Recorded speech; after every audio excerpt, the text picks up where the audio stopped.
Tank तेजी से आगे बढ़कर दुश्मन की फॉर्मेशन को तोड़ने का काम कर रहा था। दूसरा टैंक उसके ठीक पीछे था, जो कवर फायर देते हुए जमीन पर मौजूद जर्मन टैंक को दबाए हुए था। आखिरी टैंक का काम बमबारी करना था ताकि अंतिम हमला पूरा किया जा सके। 10 सेकंड भी नहीं बीते थे कि जर्मन टैंक पूरी तरह तबाह हो गया। उन्होंने अपना मिशन शानदार तरीके से पूरा कर लिया था। सैनिक खुशी से अपने साथियों को उस शादी में आने के लिए बुला रहे थे जो जल्द ही होने वाली थी, लेकिन उनकी खुशी ज्यादा देर नहीं टिक सकी। अचानक उनका सामना जर्मन इंटरसेप्टर फायर से हो गया।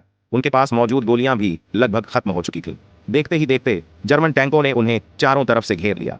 जर्मन टैंक ने लगातार हमला किया और उनका विमान बुरी तरह क्षतिग्रस्त हो गया। टीम के सबसे युवा पायलट ने निराश होकर अपनी टोपी उतार ली और डर के मारे अगले पल का इंतजार करने लगा। तभी उसके अपने विमान में भी गोलियां लगने लगी।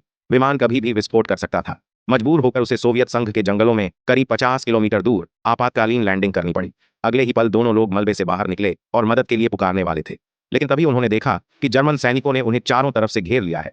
उनके पास भागने के अलावा कोई रास्ता नहीं था। दोनों गहरे जंगल की ओर भागने लगे। अचानक उनके पास एक गोला फट गया और वह आदमी बेहोश हो गया।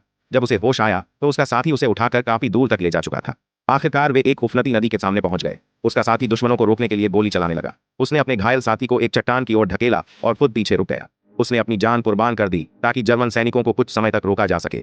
जब उस आदमी को होश आया तो उसने देखा कि दुश्मन नदी के किनारे तक पहुंच चुके थे। उसके पास दुख मनाने का समय नहीं था। वह तुरंत पानी में उतरा और तैरकर दूसरी तरफ जाने लगा, लेकिन तभी उसके पैर में गोली लग गई। वह किसी तरह जंगल में छिप गया। हैरानी की बात यह थी कि जर्मन सैनिकों ने उसका पीछा नहीं किया। उन्हें पता था कि इस जमा देने वाली ठंड में जंगल में फंसा घायल आदमी शायद ज्यादा देर तक जिंदा नहीं रह पाएगा। लेकिन वह आदमी रुका नहीं। उसने रास्ता बनाने के लिए पेड़ की शाखाएं काटी और अपने नक्शे की मदद से घर जाने का रास्ता खोजने लगा। बाद में उसने नक्शे का इस्तेमाल आग जलाने के लिए किया। उसने अपने गीले और जमे हुए कपड़े उतारकर उन्हें सुखाया। थोड़ी देर बाद उसे जमीन में एक गड्ढा मिला। उसने आग में गर्म किए हुए पत्थर उस गड्ढे में डाल दिए और ऊपर से बर्फ जमा दी। यह तरीका बेहद मुश्किल था, लेकिन इससे उसे गर्म पानी मिल गया और उसकी थोड़ी ताकत वापस आ गई। वह बर्फ के नीचे दबे जंगली फलों को भी निकालकर खाने लगा। वह 3 दिनों तक इसी तरह संघर्ष करता रहा। अब वह सीमा से सिर्फ 10 किलोमीटर दूर था। जीत उसके बिल्कुल करीब थी, लेकिन तभी भूखे जंगली भेड़ियों